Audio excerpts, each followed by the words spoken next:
La communication, c'est plus que « passe-moi le sel ». C'est véritablement permettre à l'autre de découvrir sa propre richesse. Madame, Monsieur, bonjour et bienvenue.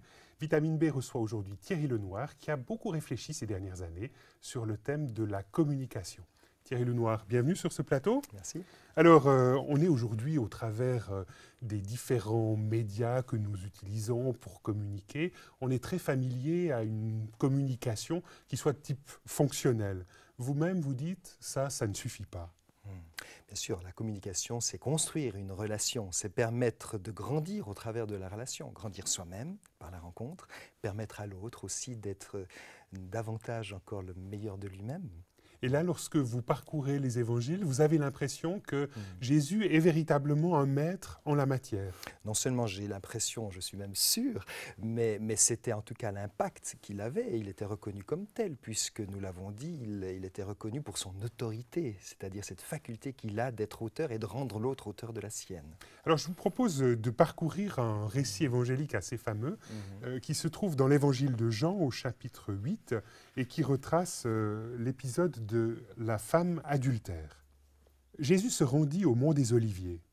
Tôt le lendemain matin, il retourna dans le temple et toute la foule s'approcha de lui. Il s'assit et se mit à les enseigner. Les maîtres de la loi et les pharisiens lui amenèrent alors une femme qu'on avait surprise en train de commettre un adultère.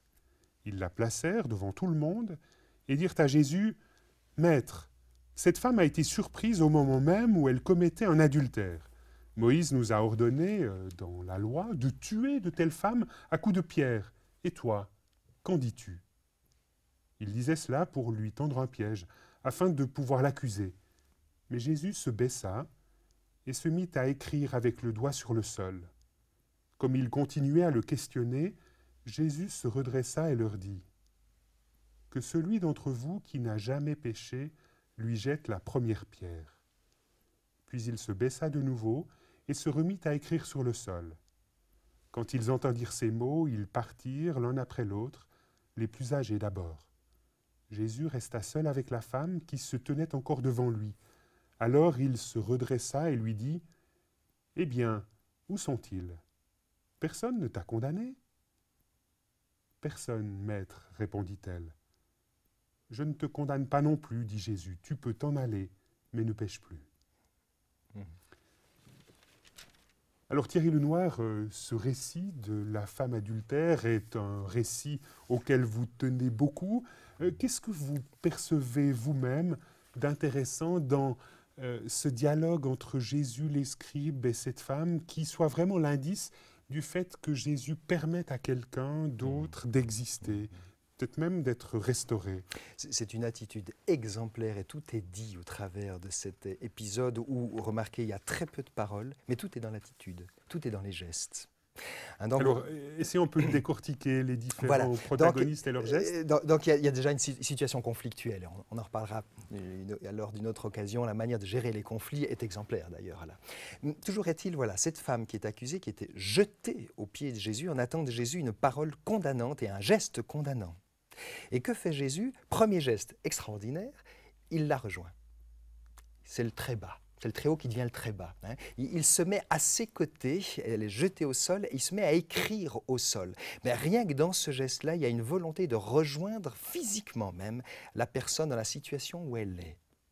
Donc ensuite, ça, en matière de communication, c'est effectivement très fort. C'est l'empathie, c'est la compassion de la manière la plus extraordinaire. C'est rejoindre l'autre là où il est, sans autre parole que voilà, d'être là, à ses côtés. Alors, premier geste là de Jésus, il s'abaisse, il devient le très bas, il est à son niveau, une parole de chair.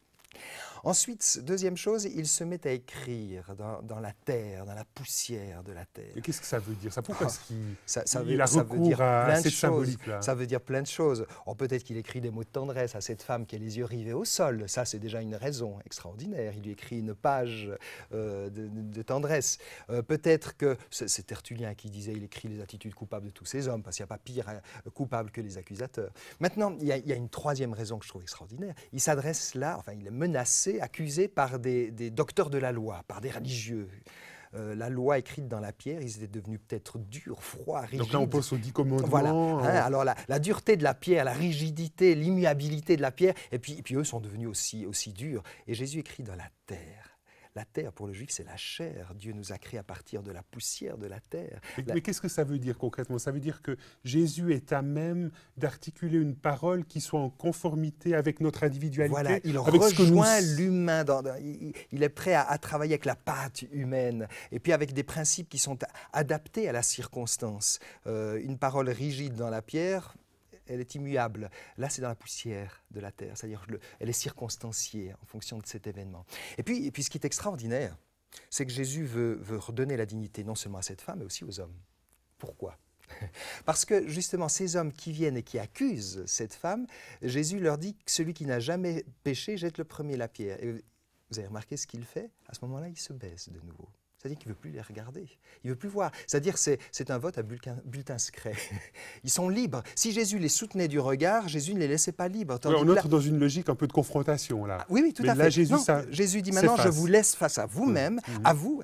Encore une fois, on est sur le thème, il permet à la personne d'être elle-même et de croître. Il les met face à leurs décisions et dans la liberté.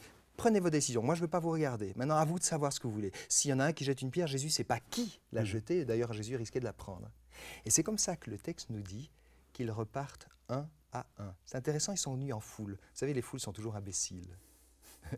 Y compris les foules religieuses. Oui, absolument. Oui, parce qu'on est pris par le mouvement et on ne sait pas très bien ce qu'on fait, mais voilà, tout le monde nous pousse et puis on y va. Mais là, Jésus rend l'individualité à chacun. Ils repartent un à un. Et c'est dans ce sens-là qu'il va permettre à ces gens-là de faire du chemin et de croître et de devenir eux-mêmes. Alors, concrètement, on voit bien tout ce cheminement qui se fait au travers des scribes. En quoi est-ce que Jésus permet véritablement à cette femme d'être et peut-être de croître dans la durée? D'abord, il lui donne un tout autre regard sur elle-même. Quand il va la relever, où sont ceux qui t'accusent? Les accusateurs ont disparu. Il n'y a plus que elle et lui.